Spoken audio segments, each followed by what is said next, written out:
చేద్దాము. పిల్లలకు పని లేకపోతే వాళ్ళు రోడ్ల మీద చెడు అలవాట్లకు పడితే తల్లిదండ్రులకు తెలుసు ఆ దుఃఖం ఏందో.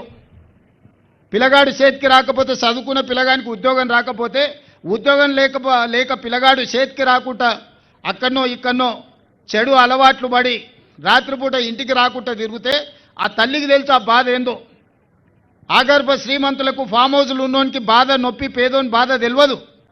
అందుకే ఇవాళ పేదోళ్ళ గురించి ఆలోచన చేసి ఒక మంచి ప్రణాళిక తీసుకొని మిమ్మల్ని అందరినీ ఒప్పించి మెప్పించి మన ప్రాంతాన్ని అభివృద్ధి చేయాలనుకుంటున్నాము. ఇవాళ మీకు మంచి ఎమ్మెల్యే ప్రకాష్ గౌడ్ గారు ఉన్నారు. వారు అన్ని విషయాలు నాతో మాట్లాడుతున్నారు. మీకు ఎవ్వరికి నష్టం జరగకుండా ఈ అభివృద్ధిలో మిమ్మల్ని భాగస్వాములను చేసి ఈ అభివృద్ధి ద్వారా మీరు కూడా భవిష్యత్తులో బాగుపడేటట్టు చేసి, అదేవిధంగా మీకు ఇప్పుడు ఒక మాట చెప్పిండు, ఏ ఏరియాలో స్లమ్లలో ఉన్న వాళ్ళకు ఇందిరమ్మ ఇండ్లు కట్టిస్తే అక్కడనే కట్టించన్న, దూరం అంటే పోతలేరు, అక్కడోళ్ళు ఇక్కడోళ్ళు అక్కడ పంచాయతీ అవుతున్నదని చెప్పిండు. నా దృష్టికి వచ్చింది. తప్పకుండా ఏ నియోజకవర్గంలో ఉన్న వాళ్ళకి ఆ నియోజకవర్గాలనే, ఆ పక్కనే ఈ పక్కనే ప్రభుత్వ భూములు ఎత్తికి మీకు మంచిగా ఇండ్లు కట్టించడానికి అన్ని రకాల ఏర్పాట్లు నేను చేస్తా. ఏది నేను ఇంటికి తీసుకుపోను. ఈ ప్రభుత్వానికి వచ్చే ఆదాయం మీకోసమే ఖర్చు పెడతా.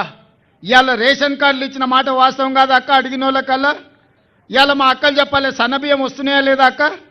అక్క ఏమక్క సన్నబియ్యం వస్తున్నాయా? ఇవాళ సంటి పిల్లలకు కూడా అన్నం వండి పెడుతురు కదా, బస్సులో ఉచితంగా ప్రయాణం చేస్తురు కదా, 200 యూనిట్లు ఉచిత కరెంట్ వస్తుంది కదా. మరి ఇన్ని మీకు రేషన్ కార్డు ఆయల్లో రాకపోయా, నేను వచ్చినాక ఇస్తే, సన్న బియ్యం ఇస్తే, బస్సులో ఉచిత ప్రయాణం ఇస్తే, ఇవాళ మీకు ఏం కావాలన్నా ఇవాళ మనం చేసుకుంటున్నాము. మా అక్కలు చూడు పాలపిట్ట లాక్కున్నారు ఇందిరమ్మ చీరలు కట్టుకొని. ఇంటి ఆయన కూడా సంతోషపడేటట్టు ఉన్నాయి చీరలు చూడంగానే.